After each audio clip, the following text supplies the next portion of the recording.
तो hello everyone. तो RRB group D में भयंकर लेवल का कंपटीशन तो आप लोगों ने देख ही लिया होगा, क्योंकि आरआरबी ने डेटा ही जारी कर दिया है कि लगभग टोटल फॉर्म बताकर लगभग बोल दिया कि भैया 1,08,00,000 फॉर्म पड़े हैं। अब आप बताओ कि इतने वैकेंसी इतनी कम और 1,08,00,000 फॉर्म, तो कंपटीशन का लेवल तो अपने आप पर है। आज हम इस वीडियो में 3 बात करेंगे कि एग्जाम कब होगा, क्योंकि हमें उसके हिसाब से तैयारी करनी है कि भाई हमारा एग्जाम कब तक हो सकता है, क्या रहेगा सेफ स्कोर, क्या मानकर चले तैयारी ताकि हमारा नंबर उस लिस्ट में हो, और कितने महीने तक एग्जाम चलेगा। क्योंकि ये मोस्ट इंपॉर्टेंट 3 बातें हैं जो हर बच्चों के मन में है कि भाई इन 3 बातों का जवाब हमें मिलना चाहिए। तो पहली बात का जवाब, कब होगा एग्जाम। तो अभी आप जानते हो कि अभी एनटीपीसी का एग्जाम होना है, लगभग वो जून जुलाई अगस्त ये 3 महीने में हो जाएगा। सितंबर से अक्टूबर तक बच्चे आप लोगों का ग्रुप डी का एग्जाम हो जाएगा। याद रखिएगा, जो आप लोगों का ग्रुप डी का एग्जाम डेट है, और ये एग्जामिनर ने आपसे बताया भी था आरआरबी ने कि हम सितंबर अक्टूबर में इसका एग्जाम कराएंगे, तो ये इसका एग्जाम डेट है। और ये वाली बात मान के चलिएगा, ये एक्सपेक्टेड है, ठीक है। लेकिन आप सभी लोग इसी मंथ को मान के तैयारी करो कि सितंबर अक्टूबर 2025 में आपका ग्रुप डी का एग्जाम हो जाएगा। तो पहला डाउट्स आपका मैंने ये क्लियर कर दिया। दूसरा डाउट्स, क्या रहेगा सेफ स्कोर। तो देखिए, अभी आप लोग ये मान के चलिए, क्योंकि भैया 1 करोड़ फॉर्म पड़ा हुआ है और वैकेंसी केवल आपकी 32,000 है, तो आप खुद सोचो कंपटीशन का लेवल तो बहुत ज्यादा है।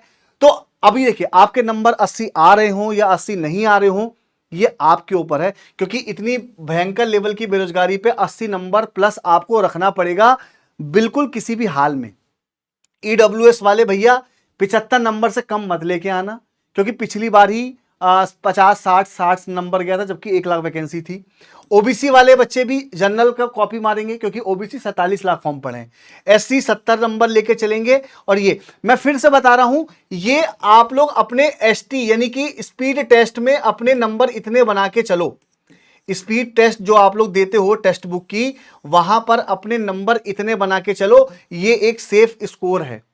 अब देखिए, ये भी हो सकता है कि पेपर बहुत हार्ड आ जाए, लेकिन आप जानते हो कि पेपर कितना, क्योंकि आप टेक्नीशियन की वैकेंसी का कट ऑफ देखा था आपने, 85 गई थी टेक्नीशियन की, 85 गई थी टेक्नीशियन की, जबकि वैकेंसी केवल कितनी थी आपकी, लगभग 12,000 लगभग वैकेंसी थी। अब बताओ 12,000 वैकेंसी पर 85 कहीं 80, जो कि उसमें टेक्निकल हैंड था। यहां तो सब फॉर्म भरेंगे, यहां तो 10वीं वाले बच्चे भी हैं, 12th वाले बच्चे भी हैं, और ग्रेजुएशन वाले बच्चे भी हैं, और समझ लीजिए वो बच्चे हैं जो एजेड भी हैं, ठीक है। तो भाई इसलिए आप लोगों को ये मान के चलना है। तीसरा, कितने दिन कितने महीने चलेगा एग्जाम, तो देख लीजिए भैया, नॉर्मलाइजेशन का फर्क कितना पड़ेगा पहले ये देख लीजिए। एएलपी सीबीटी 1 सीबीटी 2 2 दिन हो रहा है, क्योंकि 2.5 लाख बच्चे हैं, तो 2.5 लाख बच्चों में 2 दिन का पेपर हो जा रहा है। टेक्नीशियन का पेपर 10 दिन चला था, क्योंकि उसमें 25 लाख बच्चे पेपर थे। तो यहां से अंदाजा लगाया जा सकता है कि 25 लाख बच्चों का पेपर 10 दिन चला है, आरआरबी ने कराया, टीसीएस ने। तो ग्रुप डी में अगर इसका 4 गुना कर लें तो, क्योंकि 25 चौके 1 करोड़, भाई ज्यादा ही है ना, मतलब 1,08,00,000 करीब। तो मैंने इसको 10 गुणा 4 कर लिया, 10 दिन इंटू 4 यानी कि 40 से 50 दिन मैंने मान के चल रहा हूं। तो यानी कि जो इसका एग्जाम डेट है वो इसका 40 से 50 दिन चल सकता है। तो अब आप ये समझिए, 40 से 50 दिन है, तो नॉर्मलाइजेशन क्या फर्क दिखाएगा, नॉर्मलाइजेशन। अच्छा, अब आपको पता है कि इसमें सीबीटी 2 भी होना है, इसमें आपका सीबीटी 2 भी होना है। तो सीबीटी 2 में लगभग 15 गुना बच्चे पास किए जाएंगे, तो यहां पे फिर नॉर्मलाइजेशन फिर नहीं होगा मेंस में। यानी कि अगर नॉर्मलाइजेशन की बात करेंगे तो मेंस में नॉर्मलाइजेशन नहीं होगा, मेंस में जो है वो नॉर्मलाइजेशन नहीं होगा, ये वाली बात ध्यान रखिएगा। अब आप लोग तैयारी करते रहो, अब आप लोग क्या करते रहो, तैयारी मेरे भाई करते रहो। यही आपका अस्त्र है, यही आपका शस्त्र है कि तैयारी करते रहो। सर फ्री तैयारी करनी है मुझे, सर मुझे तैयारी करनी है फ्री। कैसी तैयारी करनी है बच्चे, फ्री। तो रात में 9 बजे रीजनिंग के प्रैक्टिस सेशन करवा रहा हूं, देख लेना करके एक बार, आपको पता चल जाएगा कि लेवल वहीं से आपका क्लास में फंसेगा। रात में 9 बजे, ये मंडे टू फ्राइडे क्लास चलती है। ये क्लास कब चलती है, मंडे टू फ्राइडे क्लास चलती है, तो इसको क्लास को कर लेना। लेकिन अगर आपको लगता है कि सर मुझे ग्रुप डी का बैच लेना है, भाई अगर आपको लगता है कि सर मुझे ग्रुप डी का या एनटीपीसी का बैच लेना है, ठीक है, अगर आपको लगता है कि बच्चे मुझे ग्रुप डी और एनटीपीसी का बैच लेना है, तो आप ले सकते हो, है ना। देखो बच्चे, ये ऑफर चल रहा है, इसलिए मैं आपसे कह रहा हूं कि यहां पे चंदन कूपन कोड को मत बस भूलना, ठीक है, चंदन कूपन कोड को मत भूलना। आरआरबी ग्रुप डी का बैच ले सकते हो, 315 रुपए का ही है मात्र।